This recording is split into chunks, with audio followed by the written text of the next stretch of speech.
Assalamualaikum warahmatullahi wabarakatuh. Hai anak kelas 6 yang pintar dan hebat. Bagaimana kabar kalian hari ini? Semoga selalu dalam keadaan sehat dan dalam lindungan Allah Subhanahu wa ta'ala. Bertemu lagi dengan Ibu Ika di Ika Mariati Channel.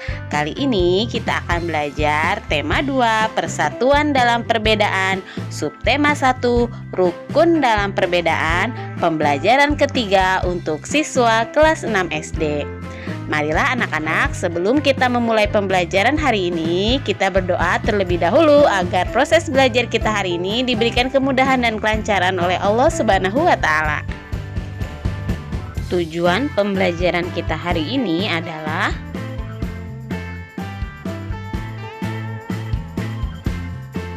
baiklah anak-anak, langsung saja kita mulai materi pembelajaran pada hari ini. Ayo mengamati. Pagi ini Udin dan teman-temannya sedang bekerja sama untuk mengumpulkan informasi tentang tanaman dan habitatnya. Mereka berdiskusi dan mencatat semua hasil pengamatan. Meskipun mereka berasal dari latar belakang yang berbeda, namun perbedaan tidak menghalangi mereka untuk belajar bersama. Untuk melengkapi informasi, mereka pergi ke perpustakaan umum dan menemukan informasi tentang tumbuhan dan habitatnya. Berikut adalah informasi yang berhasil mereka peroleh.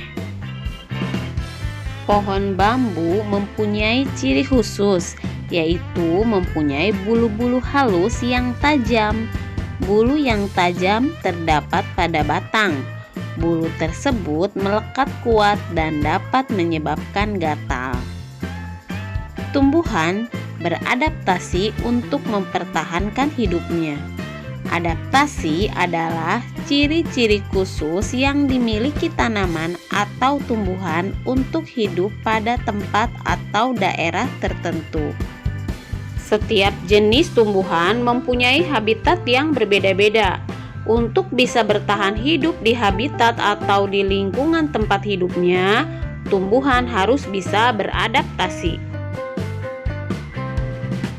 Ada 5 cara tumbuhan beradaptasi dengan lingkungannya, yaitu yang pertama, xerofit. Xerofit adalah tumbuhan yang beradaptasi terhadap lingkungan hidupnya yang panas dan kering. Tumbuhan ini sangat tahan dengan udara yang kering dan kurang air. Ciri-ciri tumbuhan xerofit adalah 1. Permukaannya dilapisi lapisan seperti lilin. Lapisan ini berguna untuk mengurangi penguapan. 2. Ukuran daunnya kecil dan biasanya berduri untuk mengurangi penguapan juga. 3. Tumbuhan ini mempunyai akar yang panjang, gunanya untuk mencari air sampai ke dalam. 4. Batangnya juga tebal yang berguna untuk menyimpan cadangan air. Contoh tumbuhan xerofit adalah kaktus, kurma, lidah buaya, adenium, sansevieria, dan buah naga. 2. Hidrofit. Hidrofit adalah tumbuhan yang hidup di tempat basah atau malah hidup di air, sesuai dengan kata hidro yang artinya air. Ciri-ciri tumbuhan hidrofit adalah 1. Terapung di atas air. 2.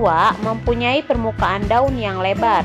3. Batangnya menggembung seperti berongga berisi udara sehingga bisa membuat mengapung di air seperti pelampung. 4. Akarnya kecil sehingga air mudah menyebar ke seluruh daun. Contoh tumbuhan hidrofit adalah kangkung, teratai, kiambang, dan eceng gondok. 3. Hygrofit. Hygrofit adalah tumbuhan yang bisa bertahan hidup di daerah yang lembab. Biasanya tumbuhan ini hidup di hutan. Ciri-ciri tumbuhan hygrofit adalah 1.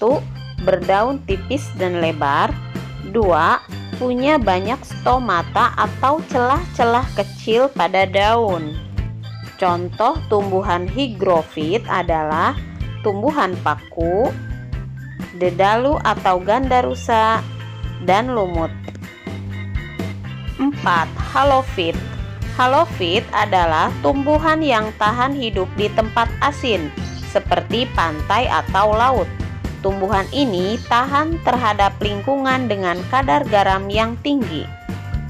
Ciri-ciri tumbuhan halofit adalah 1. Memiliki akar yang sangat kuat. 2. Separuh badannya biasanya tergenang di air.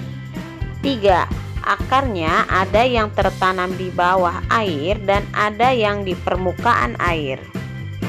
Contoh tumbuhan halofit adalah pohon bakau atau yang biasa dikenal dengan mangrove. 5. Mesofit. Mesofit adalah tumbuhan yang biasa hidup di lingkungan yang tidak terlalu basah dan tidak terlalu kering. Tumbuhan ini mudah ditemukan di lingkungan tempat tinggal kita. Mesofit ini ada yang masuk ke dalam golongan tumbuhan berkayu dan ada juga yang rerumputan. Ciri-ciri tumbuhan mesofit adalah 1. Akarnya tumbuh pesat dan bercabang. 2. Daunnya biasanya tipis dan lebar. 3. Stomatanya biasa berada di bawah daun untuk menghindari penguapan yang berlebihan. Contoh tumbuhan mesofit adalah pohon mangga, rambutan, rerumputan, pisang, dan pepaya. Selain tumbuhan menyesuaikan diri dengan lingkungannya untuk bertahan hidup, tumbuhan juga melakukan adaptasi untuk melindungi diri dari pemangsa. Bentuk adaptasi tumbuhan yang bertujuan untuk melindungi diri dari pemangsa yaitu 1. Dengan menggunakan duri. Contoh pada tanaman mawar, salak, putri malu, durian, kaktus, dan lain-lain. 2. Dengan menggunakan bulu atau rambut. Contohnya pada tanaman bambu. 3. Dengan menggunakan racun. Contohnya terdapat pada tanaman gadung dan kecubung. 4. Dengan menggunakan getah. Contohnya pada tanaman nangka dan karet. 5. Dengan aroma. Contohnya pada bunga bangkai dan Rafflesia arnoldi yang mengeluarkan bau busuk. 6. Dengan menggunakan cangkang keras. Contohnya pada buah kelapa dan kelapa sawit. 7. Tumbuhan yang melindungi diri dengan rasa. Contohnya belimbing wuluh yang memiliki rasa asam. Untuk dapat bertahan hidup, tumbuhan perlu menyesuaikan dan melindungi diri. Bagaimana tumbuhan tersebut dapat beradaptasi dengan lingkungannya? Diskusikanlah dengan orang tuamu atau dengan teman kelompokmu melalui WhatsApp atau video call. Sekarang, saatnya kamu menggali informasi lebih banyak lagi dari berbagai sumber tentang cara tumbuhan menyesuaikan dan melindungi diri. Kamu bisa bertanya kepada orang dewasa yang ada di sekitarmu, membaca buku, koran, majalah, atau dari internet. Pilihlah satu jenis tumbuhan untuk kamu amati terkait habitat dan cara melindungi diri. Pergunakan informasi yang kamu peroleh untuk menambah pengetahuanmu. Tulis hasil temuanmu pada diagram flyer berikut ini. Pada diagram yang pertama menanyakan tentang cara tumbuhan menyesuaikan diri. Tadi sudah Ibu jelaskan ya bahwa tumbuhan melakukan adaptasi diantaranya untuk menyesuaikan diri agar dapat bertahan hidup di habitatnya. Sebagai contoh nanti kamu akan mengisinya, yaitu kita ambil contoh tanaman kangkung. Nah, bagaimana kangkung menyesuaikan diri? Ya, kangkung adalah tumbuhan hidrofit ya, tumbuh di air. Berarti cara kangkung menyesuaikan diri yaitu dengan mempunyai rongga udara pada batang dan daunnya berada di atas permukaan air. Nah, seperti itu. Kemudian untuk diagram yang kedua menanyakan cara tumbuhan melindungi diri. Tadi juga sudah Ibu jelaskan macam-macam adaptasi tumbuhan untuk melindungi dirinya dari musuh atau dari pemangsa. Yang pertama dengan menggunakan duri. Nah, contohnya pada tumbuhan mawar, salak, dan lain-lain. Seperti itu ya anak-anak, nanti kalian bisa kerjakan di tugas yang ibu berikan di akhir video ini. Nah anak-anak, sekarang kita ke materi berikutnya. Mari simak teks berikut ini. Ayo anak-anak, kita baca teks berikut ini. Proklamasi Kemerdekaan Indonesia. Proklamasi Kemerdekaan Indonesia memberi makna yang sangat penting bagi bangsa Indonesia. Sejak teks proklamasi kemerdekaan dibacakan, rakyat Indonesia memiliki negara merdeka, berdaulat, dan bermartabat. Tonggak sejarah tersebut tidak akan terjadi apabila tidak ada anak bangsa yang berani memproklamirkan kemerdekaan. Mereka adalah pejuang bangsa yang tidak boleh dilupakan. Berikut adalah para pejuang bangsa yang telah berjasa terhadap kemerdekaan negara Indonesia. Insinyur Soekarno merupakan salah satu orang yang berjasa dalam mendirikan negara Republik Indonesia sebagai negara berdaulat. Bung Karno lahir di Blitar, Jawa Timur 6 Juni 1901 dan meninggal di Jakarta 21 Juni 1970.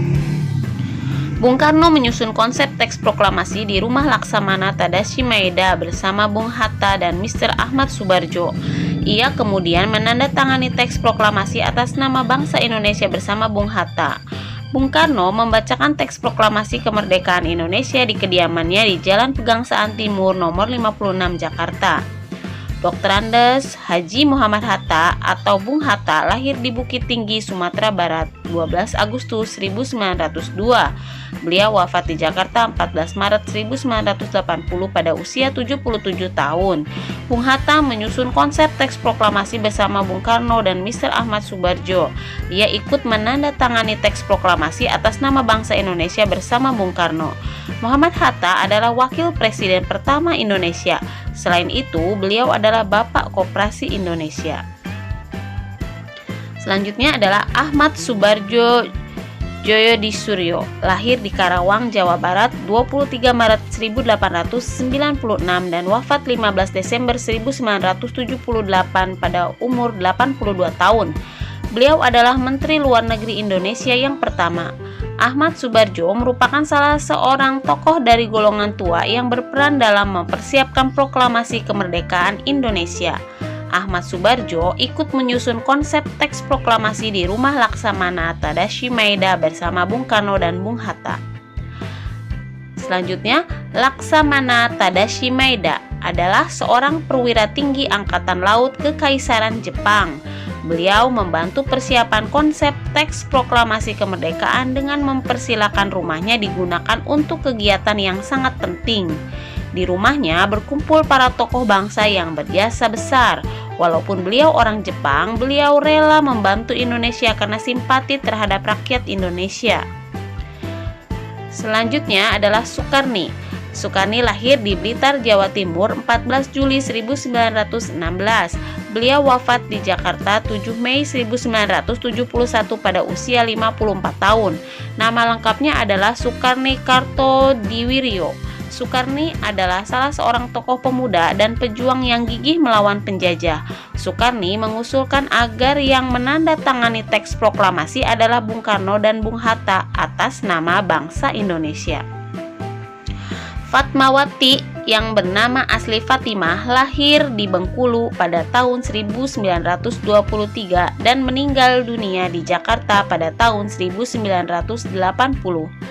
Beliau dimakamkan di Taman Makam Pahlawan di Kalibata, Jakarta.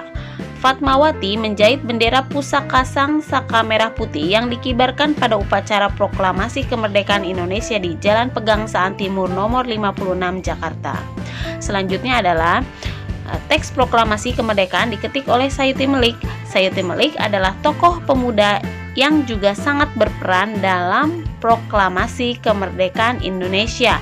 Sayuti Melik mengetik naskah proklamasi setelah ia sempurnakan dari tulisan tangan Bung Karno. Nah anak-anak, berdasarkan bacaan tersebut, isilah peta pikiran berikut ini. Masih sama dengan pembelajaran sebelumnya, kalian menggunakan kata tanya apa, mengapa, siapa, bagaimana, kapan, dan di mana tentang teks proklamasi kemerdekaan Indonesia. Bisa dipahami ya. Tugas hari ini adalah buku siswa halaman 21 dan 24. Demikianlah pembelajaran kita pada hari ini. Semoga apa yang Bu Ika sampaikan dapat kalian pahami dengan baik. Saatnya untuk ucapkan Alhamdulillahirabbil alamin. Billahi taufiq wal hidayah. Wassalamualaikum warahmatullahi wabarakatuh. Sampai berjumpa di video-video selanjutnya.